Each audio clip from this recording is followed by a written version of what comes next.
الحمد للہ رب العالمین والصلاة والسلام علی سید المرسلین اما بعد فاعوذ باللہ من الشیطان الرجیم بسم اللہ الرحمن الرحیم الصلاة والسلام علیک یا رسول اللہ وعلی آلک واصحابک یا حبیب اللہ۔ حضرت سیدنا عمر بن عبدالعزیز رضی اللہ تعالی عنہ ایک جنازے کے ساتھ قبرستان تشریف لے گئے اور وہاں ایک قبر کے پاس بیٹھ کر غور و فکر میں ڈوب گئے۔ کسی نے عرض کی کہ اے امیر المؤمنین، آپ یہاں اکیلے کیوں بیٹھے ہوئے ہیں؟ فرمانے لگے کہ ابھی ایک قبر نے مجھے پکارا، مجھے بلایا اور کہنے لگی اے عمر بن عبدالعزیز، مجھ سے کیوں نہیں پوچھتے کہ میں اپنے اندر آنے والوں کے ساتھ کیا برتاؤ کرتی ہوں؟ تو آپ فرماتے ہیں میں نے اس قبر سے کہا مجھے ضرور بتا۔ اب وہ قبر حضرت سیدنا عمر بن عبدالعزیز رضی اللہ تعالی عنہ کو جواب دینے لگی۔ وہ قبر کہنے لگی کہ جب کوئی میرے اندر آتا ہے تو میں اس کا کفن پھاڑ کر جسم کے ٹکڑے ٹکڑے کر ڈالتی ہوں، اس کا گوشت کھا جاتی ہوں۔ کیا مجھ سے یہ نہیں پوچھیں گے میں اس کے جوڑوں کے ساتھ کیا کرتی ہوں؟ میں نے کہا ضرور بتا۔ تو وہ قبر کہنے لگی ہتھیلیوں کو کلائیوں سے، گھٹنوں کو پنڈلیوں سے اور پنڈلیوں کو قدموں سے جدا کر دیتی ہوں۔ اتنا کہنے کے بعد حضرت سیدنا عمر بن عبدالعزیز رضی اللہ عنہ ہچکیاں لے کر رونے لگے۔ جب کچھ افاقہ ہوا تو اس طرح عبرت کے مدنی پھول لٹانے لگے، فرمانے لگے اس دنیا میں ہمیں بہت تھوڑا عرصہ رہنا ہے۔ جو اس دنیا میں سخت گناہگار ہونے کے باوجود صاحب اقتدار ہے، وہ آخرت میں انتہائی ذلیل و خوار ہے۔ جو اس جہاں میں مالدار ہے وہ آخرت میں فقیر ہوگا۔ آج جو جوان ہے کل وہ بوڑھا ہو جائے گا، جو زندہ ہے وہ مر جائے گا۔ فرماتے ہیں کہ دنیا کا تمہاری طرف آنا تمہیں دھوکے میں نہ ڈال دے، کیونکہ تم جانتے ہو کہ یہ دنیا بہت جلد رخصت ہو جاتی ہے۔ کہاں گئے تلاوت قرآن کرنے والے؟ کہاں گئے ماہ رمضان کے روزے رکھنے والے؟ کہاں گئے بیت اللہ کا حج کرنے والے؟ خاک نے ان کے جسموں کا کیا حال کر دیا، قبر کے کیڑوں نے ان کے گوشت کا کیا انجام کر دیا، ان کی ہڈیوں اور جوڑوں کے ساتھ کیا ہوا۔ اللہ کی قسم یہ دنیا میں آرام دہ نرم بستروں پر ہوتے تھے، لیکن اب وہ اپنے بستر اور گھر والوں کو چھوڑ کر راحت کے بعد تنگی میں ہیں، مشکل میں ہیں۔ ان کی بیویوں نے دوسرے نکاح کر کے دوبارہ گھر بسا لیے، ان کی اولاد گلیوں میں در بدر ہے، ان کے رشتہ داروں نے مکانات میراث آپس میں بانٹ لی۔ واللہ ان میں کچھ خوش نصیب ہیں جو قبروں میں مزے لوٹ رہے ہیں، اور واللہ بعض قبر میں عذاب میں گرفتار ہیں۔ افسوس، صد ہزار افسوس اے نادان، جو آج مرتے وقت کبھی اپنے والد کی، کبھی اپنے بیٹے کی، تو کبھی سگے بھائی کی آنکھیں بند کر رہا ہے، کسی کے جنازے کو کندھے پر اٹھا رہا ہے، کسی کو کفن پہنا رہا ہے، کسی کو نہلا رہا ہے، کسی کے جنازے کے ساتھ جا رہا ہے، کسی کو قبر کے گڑھے میں اتار کر دفنا رہا ہے۔ یاد رکھ کل یہ سب کچھ سے تیرے ساتھ بھی ہونے والا ہے۔ فرماتے ہیں کاش مجھے علم ہوتا کون سا گال قبر میں پہلے خراب ہوگا۔ پھر حضرت سیدنا عمر بن عبدالعزیز رضی اللہ تعالی عنہ رونے لگے اور روتے روتے بے ہوش ہو گئے۔ اور 1 ہفتہ بعد اس دنیا سے تشریف لے گئے۔ حضرت سیدنا فقیہ ابو اللیث سمرقندی رضی اللہ تعالی عنہ نقل فرماتے ہیں، قبر روزانہ 5 مرتبہ یہ آواز دیتی ہے، قبر کہتی ہے اے آدمی تو میری پیٹھ پر چلتا ہے حالانکہ میرا پیٹ تیرا ٹھکانہ ہے، اے آدمی تو مجھ پر عمدہ عمدہ کھانے کھاتا ہے، ان قریب میرے پیٹ میں تجھے کیڑے کھائیں گے، اے آدمی تو میری پیٹھ پر ہنستا ہے جلدی میرے اندر آ کر روئے گا، اے آدمی تو میری پیٹھ پر خوشیاں مناتا ہے ان قریب مجھ میں غمگین ہوگا، اے آدمی تو میری پیٹھ پر گناہ کرتا ہے ان قریب میرے پیٹ میں مبتلا عذاب ہوگا۔ اللہ اکبر۔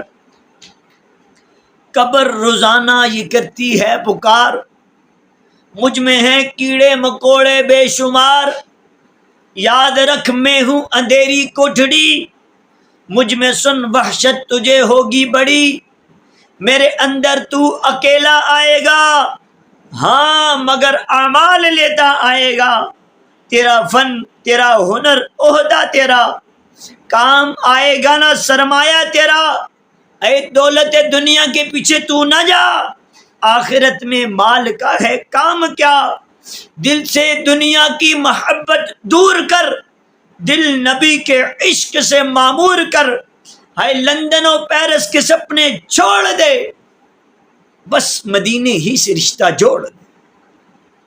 اللہ، بس مدینے ہی سے رشتہ جوڑ دے۔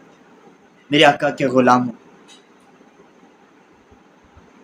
منقول ہے کہ جب بندے کے جسم سے روح جدا ہوتی ہے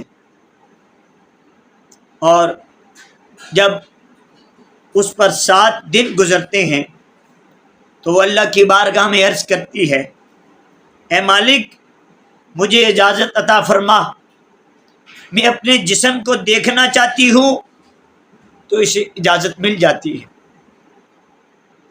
پھر وہ روح اپنے جسم کی طرف قبر کی طرف آتی ہے تو دور سے دیکھتی ہے اور اپنے جسم کو ملاحظہ کرتی ہے، دیکھتی ہے کہ وہ جسم بدلا ہوا ہے، اس کے نتنوں، منہ، آنکھوں اور کانوں سے پانی جاری ہے۔ وہ اپنے جسم سے کہتی ہے بے مثال حسن و جمال کے بعد اب تو اس حال میں ہے، یہ کہہ کر پھر چلی جاتی ہے۔ پھر 7 دنوں بعد پھر اللہ سے اجازت لے کر روح آتی ہے اپنے جسم کو دوبارہ دیکھنے کے لیے۔ پھر جب آتی ہے دور سے دیکھتی ہے کہ اس کے جسم کے منہ کا پانی خون ملی پیپ، آنکھوں کا پانی خالص پیپ اور ناک کا پانی خون بن چکا ہے، تو اس سے کہتی ہے، اپنے جسم سے روح کہتی ہے اب تو اس حال پر پہنچ چکا ہے، یہ کہہ کر پھر پرواز کری جاتی، یہ کہہ کر پھر پرواز کر جاتی ہے۔ پھر 7 روز کے بعد اسی طرح دوبارہ اجازت لے کر آتی ہے تو دور سے اپنے جسم کو دیکھتی ہے کہ آنکھوں کی پتلیاں چہرے پر ڈھلک چکی ہیں، پیپ کیڑوں میں تبدیل ہو چکی ہے، کیڑے اس کے منہ سے داخل ہو کر ناک سے نکل رہے ہیں۔ تب وہ اپنے جسم سے کہتی ہے تو ناز و نعم میں پلنے کے بعد اب اس حال کو پہنچ گیا۔ اب روح پھر دوبارہ چلی جاتی ہے اور اللہ کی قسم تقوی و نیک عمل کے علاوہ کسی چیز نے قبر میں کسی کو فائدہ نہ پہنچایا۔ یہ دنیا کی دولت، یہ دنیا کی رنگینیاں، یہ دنیا کے رشتے ناتے، یہ بینک بیلنس، پیسہ، گاڑیاں، عزت، شہرت، سب کچھ یہیں پہ رہ جاتی ہے۔ وہاں جاتے ہیں تو فقط نیک اعمال، ساتھ جاتے ہیں تو فقط نیک اعمال۔ میرے آقا کریم صلی اللہ علیہ وآلہ وسلم کا فرمان سنیے. میرے آقا فرماتے ہیں قبر یا تو جہنم کا گڑھا ہے یا جنت کے باغوں میں سے ایک باغ ہے. اللہ اکبر. حضرت سیدنا سفیان ثوری رحمۃ اللہ تعالی علیہ فرماتے ہیں جو شخص قبر کا زیادہ ذکر کرے وہ اسے جنت کے باغوں میں سے ایک باغ پاتا ہے، اور جو قبر کی یاد سے غافل ہوتا ہے وہ اسے جہنم کے گڑھوں میں سے گڑھا پاتا ہے. اب ذرا غور کریں، میں اور آپ موت کو کتنا یاد کرتے ہیں، اپنی قبر کو کتنا یاد کرتے ہیں.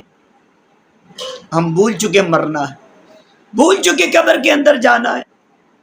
اللہ اکبر. حضرت سیدنا ثابت بنانی رحمۃ اللہ تعالی علیہ فرماتے ہیں کہ میں قبرستان میں داخل ہوا، جب وہاں سے نکلنے لگا تو بلند آواز سے یعنی اونچی آواز میں کسی نے کہا اے ثابت ان قبر والوں کی خاموشی سے دھوکہ نہ کھانا، ان میں بے شمار لوگ مغموم ہیں، غم میں مبتلا ہیں. اللہ.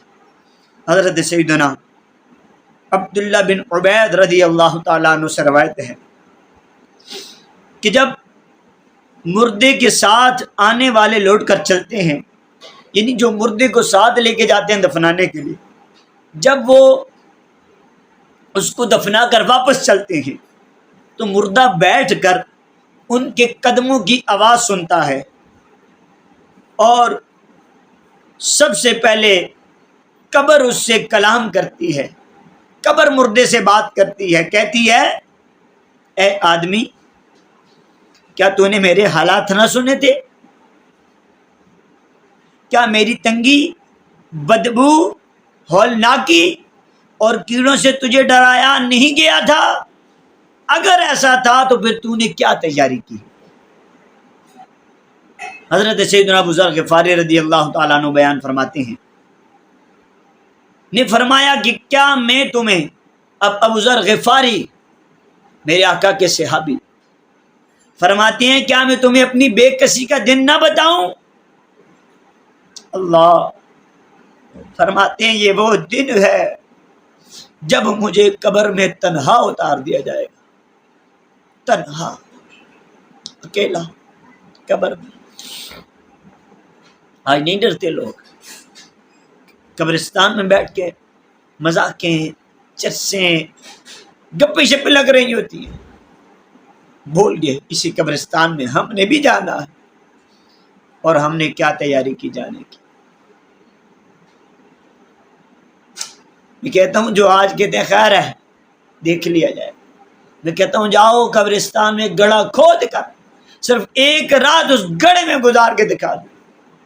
اور یار گڑھے میں ایک رات نہیں گزار سکتے تو تب وہ راتیں کیسے گزاریں گے جب گڑھے کے اندر ہمیں دفنا کر اوپر سے چلے رکھ کے چھوٹے چھوٹے سوراخوں میں مٹی کے اندر پانی ڈال کے کیچڑ بنا کے وہ چھوٹے چھوٹے سوراخ بھی بند کر دیے جائیں گے، تب وہاں کیسے رہیں گے؟ لیکن ہائے ہماری غفلت، بے باک ہو گئے، بھول گئے اپنی آخرت کو، اپنی قبر کو. اللہ. حضرت سیدنا ذوالنورین جامع القرآن حضرت عثمان غنی رضی اللہ تعالیٰ عنہ، یہ وہ صحابی ہیں جنہوں نے 2 بار میرے آقا کریم سے جنت خریدی ہے.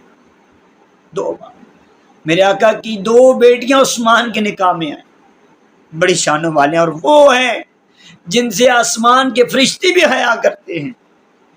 لیکن یہ وہی عثمان غنی رضی اللہ تعالیٰ عنہ جب کسی قبر کے قریب کھڑے ہوتے نا تو اس قدر روتے کہ آپ کی داڑھی مبارک آنسو سے تر ہو جاتی.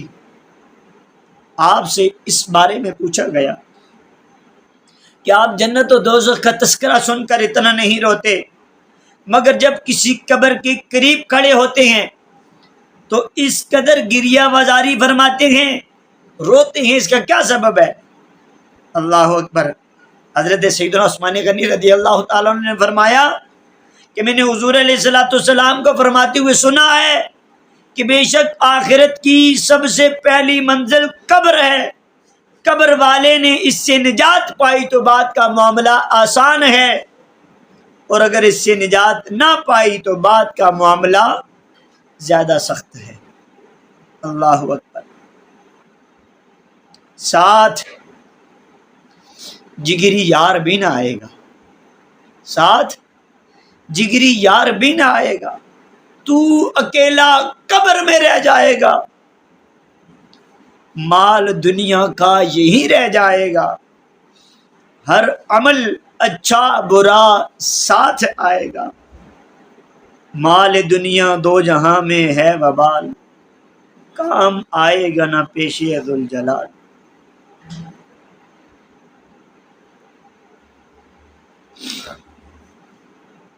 پھر جو جنازہ ہوتا ہے نا، یہ ہماری رہنمائی کرتا ہے، ہمیں سکھا رہا ہے کہ دیکھو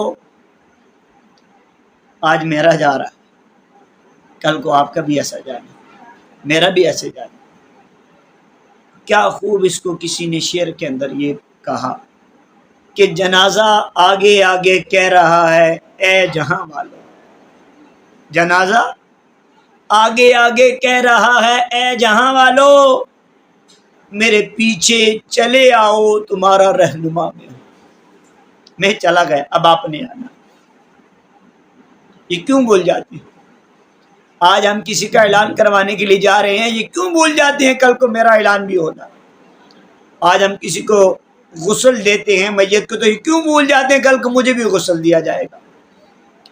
آج ہم قبر کھودتے ہیں، جنازہ پڑھتے ہیں، جنازہ پڑھاتے ہیں، جنازہ اٹھا کے لے کے جاتے ہیں، قبر کے گڑھے کے اندر دفناتے ہیں، تو یہ کیوں بھول جاتے ہیں کل کو میرا بھی جنازہ اٹھا کے لے کے جایا جا رہا ہوگا، کل کو مجھے بھی غسل دیا جا رہا ہوگا، کل کو میرا بھی جنازہ پڑھا جا رہا ہوگا، کل کو مجھے بھی قبر کے اندر دفنایا جا رہا ہوگا، اور میں نے اس کی کیا تیاری کی۔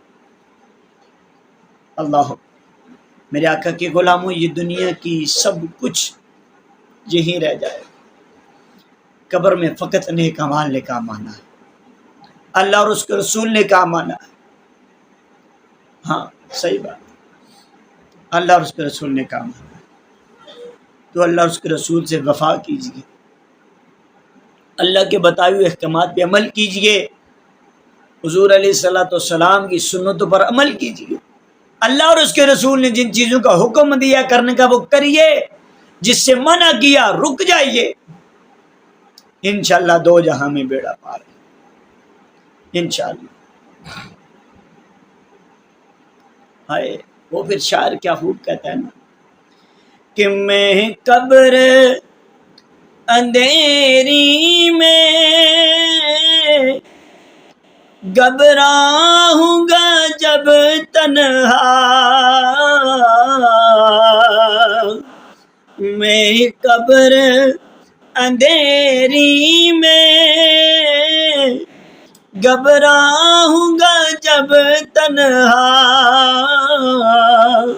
امداد میری کرنے آ جانا رسول اللہ، امداد میری کرنے آ جانا رسول اللہ، روشن میری تربت کو للہ ذرا کرنا، جب وقت نزا آئے دیدار عطا کرنا، جب وقت نزا آئے دیدار عطا کرنا۔ تو میرے آقا کے غلام اس قبر کی تیاری کیجیے، کیا پتہ کب موت آ جائے، کب قبر کے اندھیرے گڑھ میں آپ کو اور مجھے دفنا دیا جائے، اور ہم دنیا کی دوڑ کے پیچھے لگے رہے۔ نہ اپنے اللہ اور اس کے رسول کو راضی کریں، ایسی زندگی گزار لینا جب قبر میں جائیں نا تمہاری کیفیت تمہاری زبانوں پر قبر میں بھی سرکار کی نعتیں ہوں. قبر میں سرکار آئیں تو میں قدموں میں گروں، گر فرشتے بھی اٹھائیں تو میں ان سے یوں کہوں، اب تو پائے ناز سے میں اے فرشتوں کیوں اٹھوں، مر کے پہنچا ہوں یہاں اس دل ربا کے واسطے. تو اپنے آقا سے محبت کیجیے، حضور سے محبت، یہ کامیابی ہے. اللہ پاک قرآن کے اندر ارشاد فرماتا ہے قل ان کنتم تحبون اللہ فاتبعونی یحببکم اللہ. حضور علیہ الصلوۃ والسلام کی اتباع کریں، اطاعت کریں، غلامی کریں، اپنی منمانی نہ کریں، پھر انشاءاللہ قبر جنت کے باغوں میں سے ایک باغ بن جائے.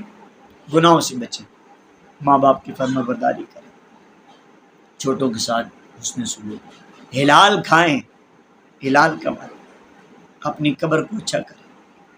یہ نہ ہو کہ یہ لائف تو بیٹر گزر جائے اور وہاں مشکلات بن جائیں. اس سے بچنا. اللہ پاک مجھے اور آپ کو آخری گھر قبر کی تیاری کرنے کی توفیق عطا فرمائے. آمین بجاہ النبی الامین صلی اللہ علیہ وآلہ وسلم.